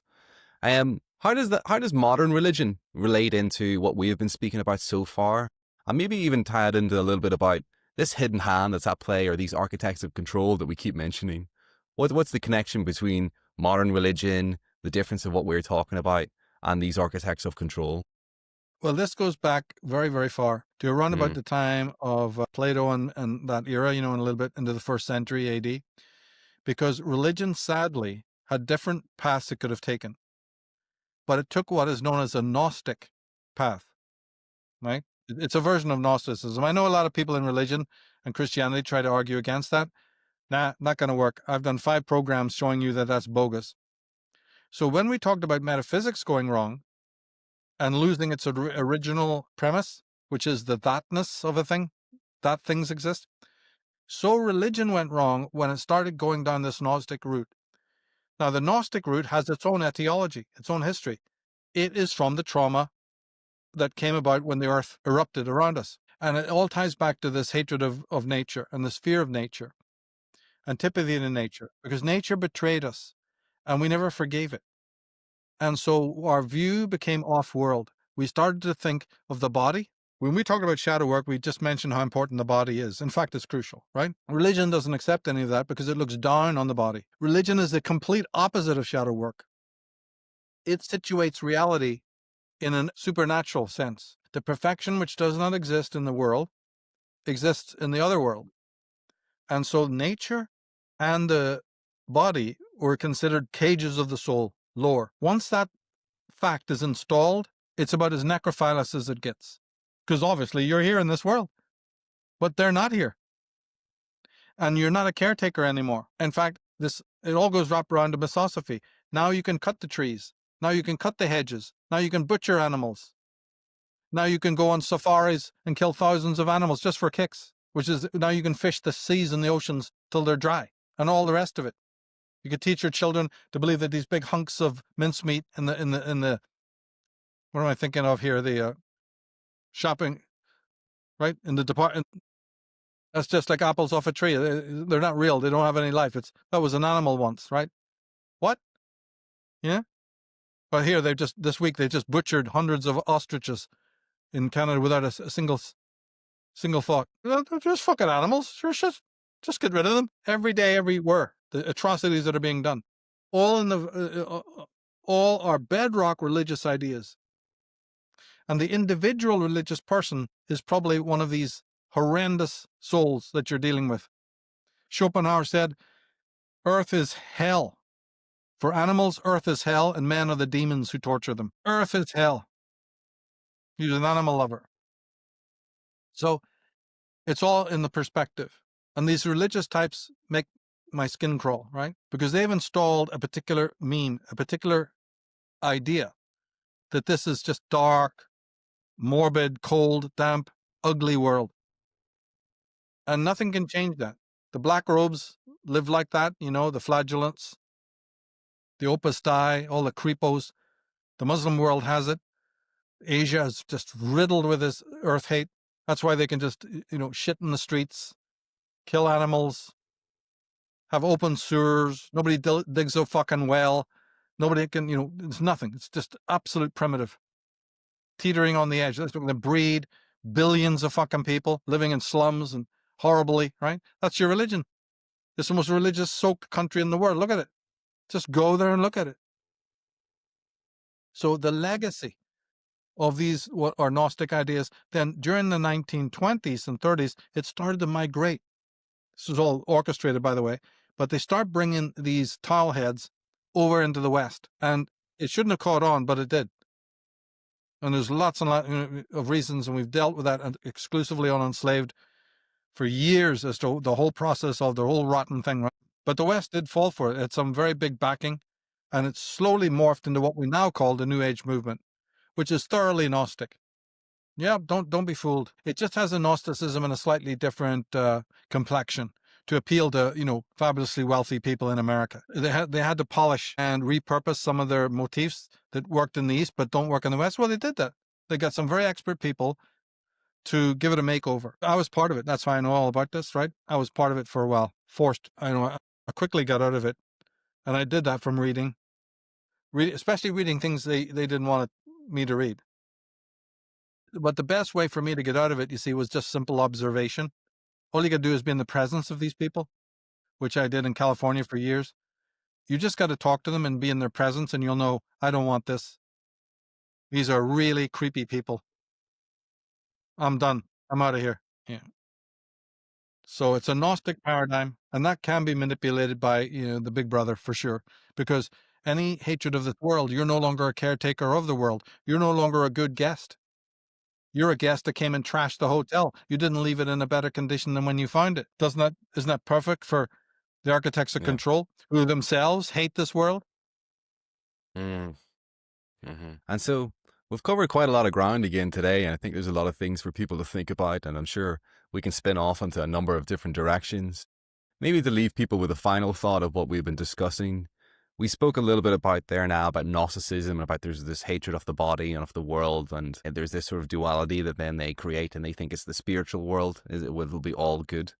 And that this is actually the philosophy of those who are largely at the pinnacle of the hidden hand, or of these architects of control, people that sit at the zenith of that. Can you go into a little bit more detail about what is it they deeply believe? Because people hear things about Satanism and about the occult and maybe about Kabbalah. These are all sort of catchphrases I see coming into view online of people are reacting against, and this is why people are sort of clawing towards Christianity as a reaction against those things as well. Can you just speak a little bit more, I guess, about this Gnosticism and about the actual beliefs of these people at this sort of control? Yeah, well, as I said, it's a really, really major thing that get imported from the East mostly. That's There what it was is. a legitimate Western philosophical tradition, which was very, very rich. And the architects of control wanted to sabotage it. And they also wanted to do it because a lot of it came from Germany. And that was bad enough, because the architects of control were working out of Britain, these Fabians, these liberals, and out of France. And there's been a thing called Germanophobia. I have a website called germanophobia.net for people who are new to this concept. The hatred of Germany goes back to at least the 18th century. That's why there's been many wars and all of this, right? And they loathed anything that was coming out of the German mind, And what they have done was a systematic, like these John Locke's, these materialists, they couldn't really answer Kant, and they couldn't answer a lot of things.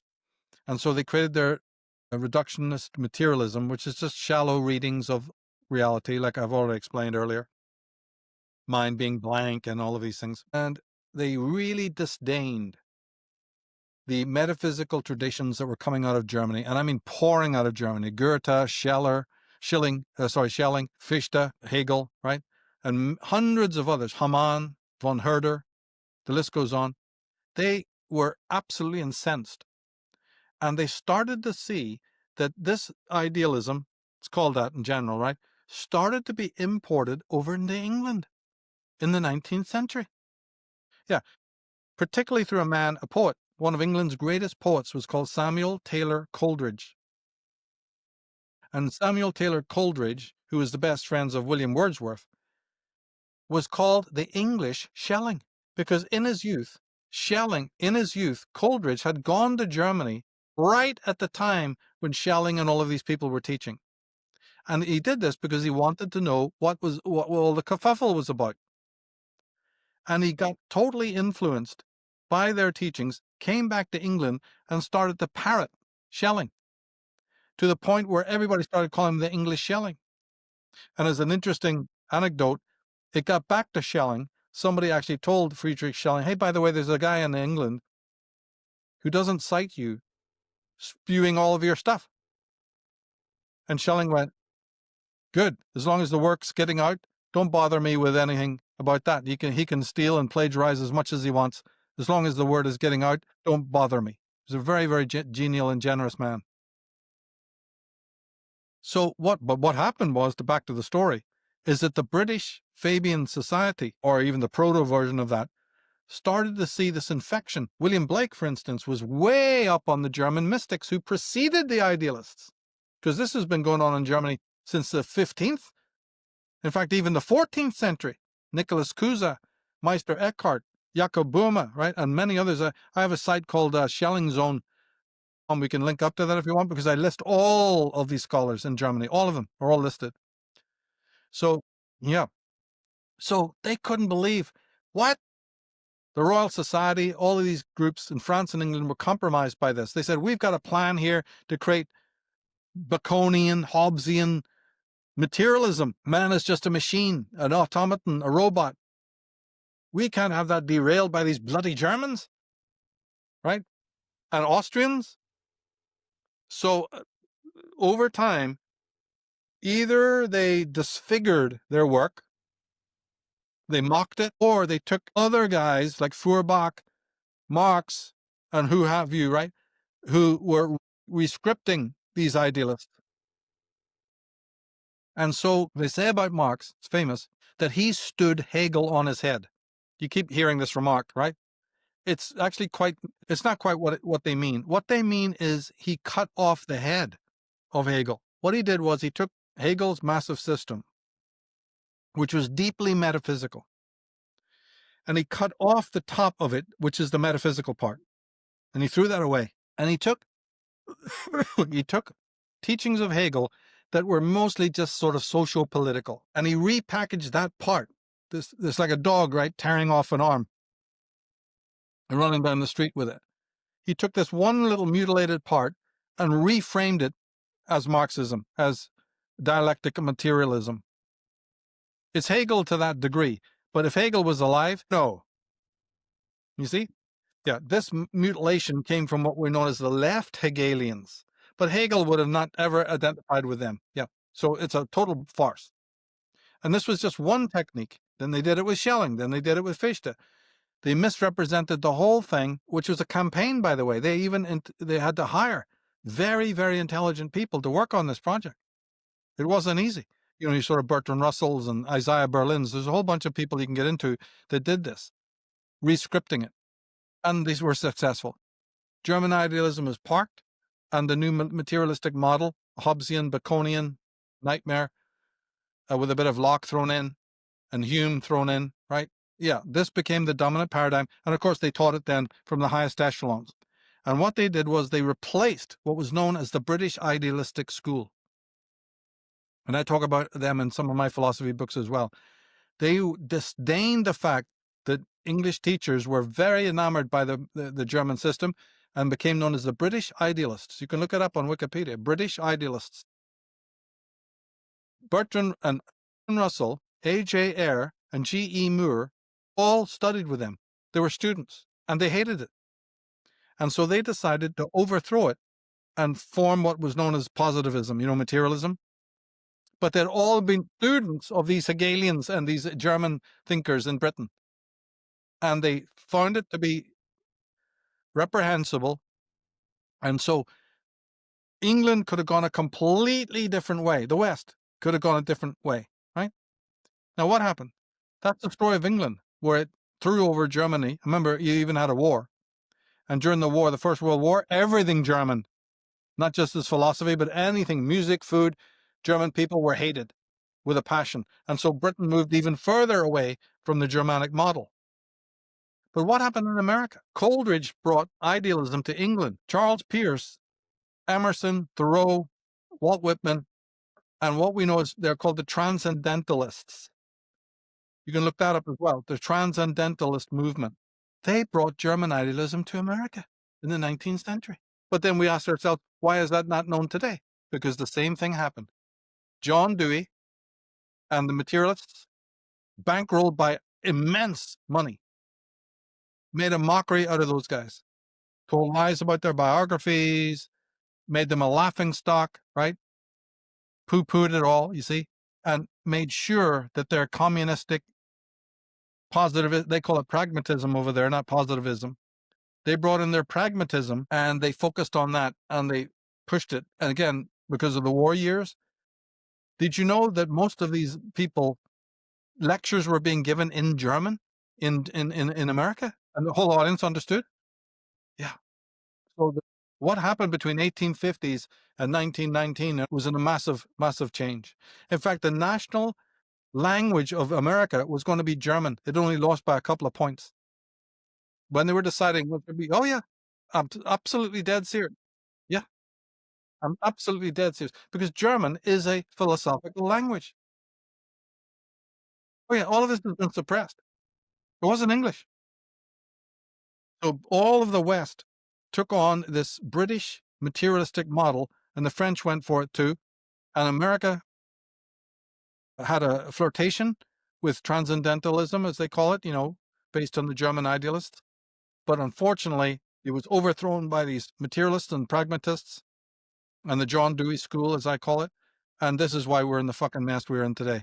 And all these institutions capitulated. The wars didn't help. And so strangely, now we're into history. To answer your question, we had to go into history because the history of Germany now becomes a factor. See what I'm saying? You have to pick up very obscure things and say, well, this fits here and this fits there. And unless you have a very open mind, you could never find these pieces because they're odd. They're oddball. They're like, well, what the fuck has history got to? What? But it does. Sometimes there's a piece missing and you're looking and looking and looking. And it's not philosophy. It's not psychology. It's coming from another place that you don't know about. You've got to read the minds of these controllers that are above the glass ceiling, way up in the boardroom. They hate German thought. They hate German people. They put an hour of Hitler to bring Germany down.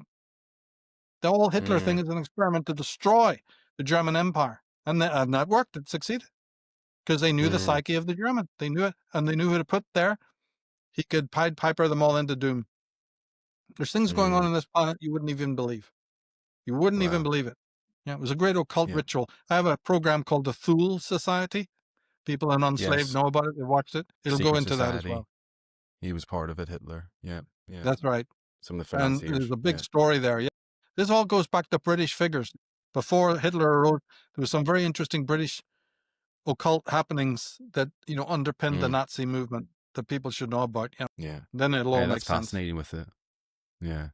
I'd love to get into more of the occult history of it all, because it's a totally different take on virtually all of history that people would have come across in the school system and in the institutions and things. Oh, yeah. This British system is a pestilence.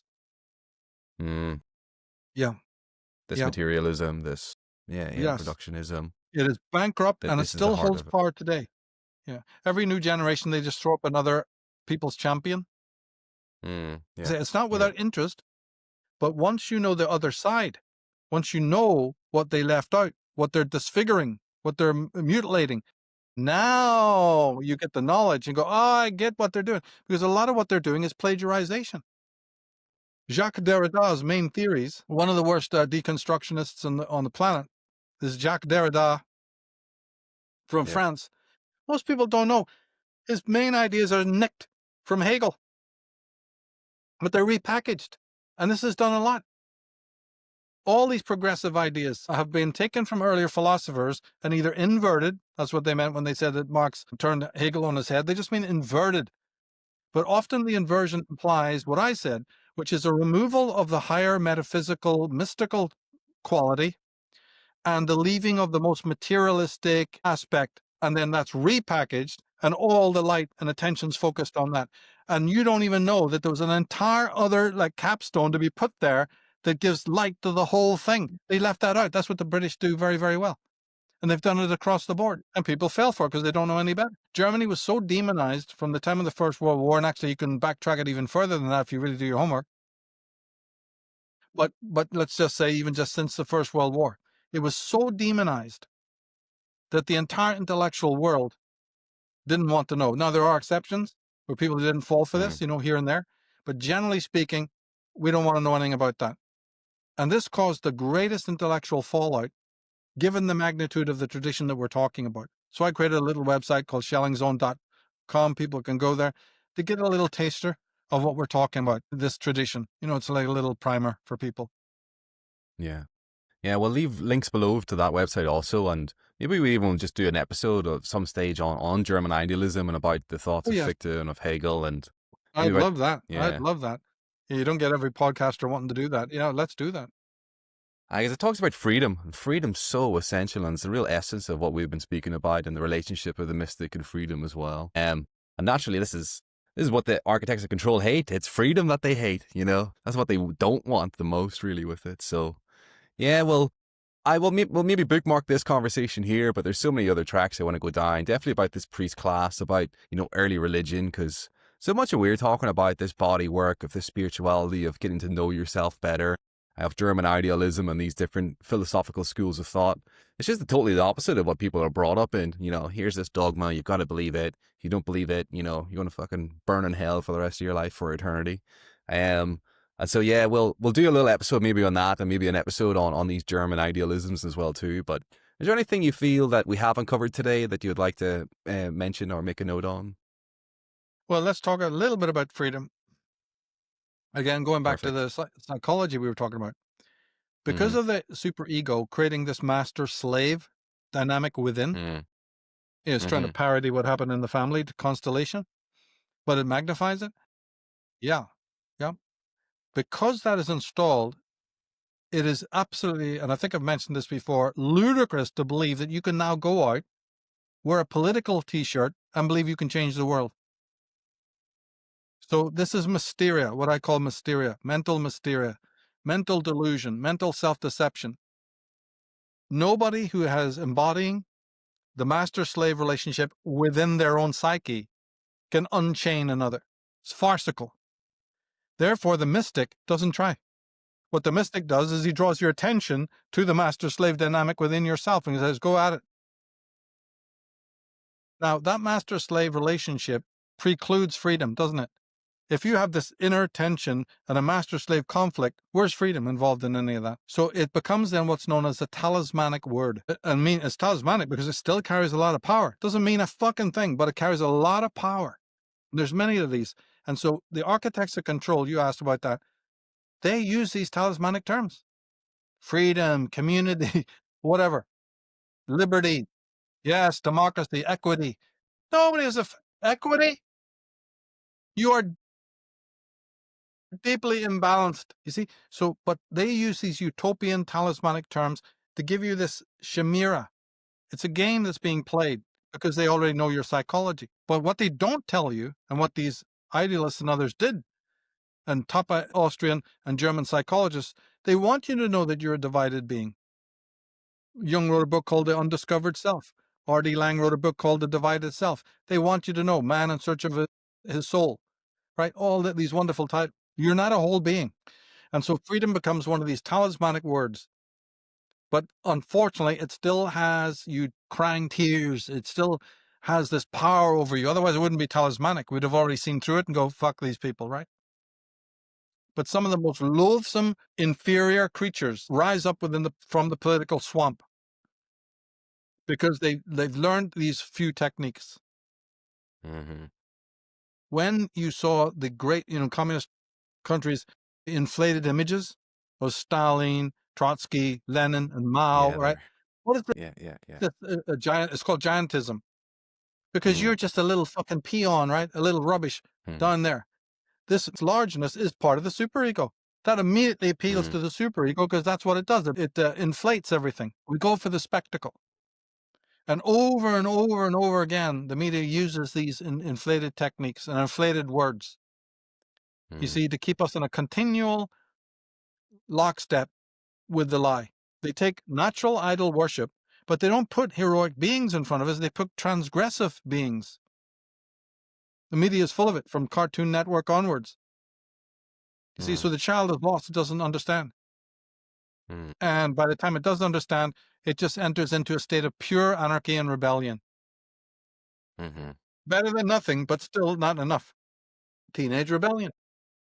Yeah, yeah. So they use these talismanic words and this understanding of our psychology, so they can engage in this master slave dynamic with us. They see themselves as the master now, to get back for their own childhood with it, and other people are enslaved because they think they choose to be in a little way, or they.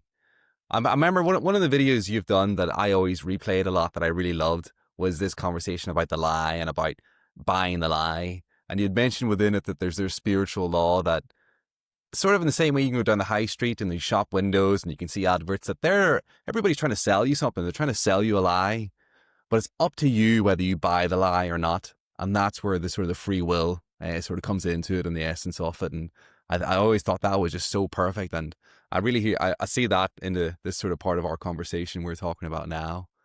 Oh yeah, I feel like we could go for another 2 hours. I feel like we just started on something else here again, but I will maybe save this Oh, for and we next will. time. We will. Yeah, Yeah, yeah, people can digest this, and we'll definitely explore it yeah. again. We got more to say about Heidegger's work as Super. well. I think, but we give a good Yeah, little introduction there. Yeah, well done yeah, and great questions. Glad to be yeah. part of it. Super.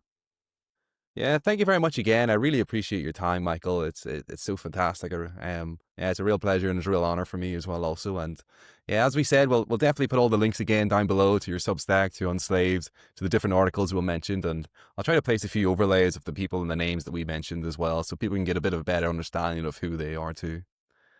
That'll be great. So yeah, perfect. Any other big projects coming up? People you want people to tune into, or maybe check out your books as well on Amazon. Yeah, I keep forgetting to There's bring them in. always Yeah, there's always things to be doing, so and much. we're Yeah. just going to be starting a very interesting series coming up Mm, on Jewish history, probably mm, by the new year, to bring it out yeah. elements about the Middle East, because there's more rubbish told about that Mm, probably than almost any subject on the face of the planet. yeah, that'd be And I've huge. promised my members that for many years now that we're going to get round to it. You know, we built it up with other shows, Yeah, going slowly, very slow, because it has to be. Once we get yeah, the payoff with this new series, people will realize why yeah, we did it in this multi-year way, why I've done it that way, but where the payoff is coming. So right now, this is a yeah, priority, and one or two other smaller projects. But I'm really yeah, excited about this new year coming up, where we're going to get into this amazing story of the Middle East, yeah. and Fantastic. it's going to be absolutely groundbreaking to say the least. Once we divulge that series. Yeah. And people should sign up to Unslave and check out the other work you've done on Jewish history, especially this first century, 2,000 years ago, and what happened and what's written in these Dead Sea Scrolls and all these things, because it all builds upon that. And it builds upon this sort of relationship with religion that we've Yes. mentioned too. Yeah, there's some facts that have never been brought out properly by anyone and have in fact been heavily Mm, suppressed. And once the mm, public know about them, the entire picture that you have of that story, even going back to ancient mm, times, but mostly, as it applies to the 19th and 20th century, will be resolved mm. once and for all, and that will end a lot of the other Super. argy-bargy. Oh yeah, yeah. This is going to be a remarkable work, and I've been working on it for years, and we're just about to Fantastic. embark on it. So I'm very, very, very excited about that. I'm glad you asked, and I'm sure you and I will even discuss some of the highlights of it down the line. I would love to, love to. And like you see so much of it online. There's so much, madness online with the whole Yes, Middle perfect East and timing. people of their signs. And yeah, and like there's nowhere else covering this kind of topic into the depth that you do and the names you pull out with it. So yeah, very No, much well, looking forward to that and I hope the audience is too. Yeah, we're really going to go deep on that because you're quite right, yeah, and yeah, I can't say anything about it right now because we have to do it yeah, in yeah. order, and it's going to be a We'll not kind of spoil a it. capstone to things we've done in the past. Yeah. Yeah, yeah, brilliant. All right, well, thank you again, everybody, for tuning in as well. Without you guys, this might not be happening as much too. So please keep coming in, please keep watching, and please keep sharing this stuff so that more people can get a better understanding of themselves, of the truth, and hopefully it's our little way of fighting back against these architects of control. So yeah, thank you once again. Thank you, Michael, for coming in too.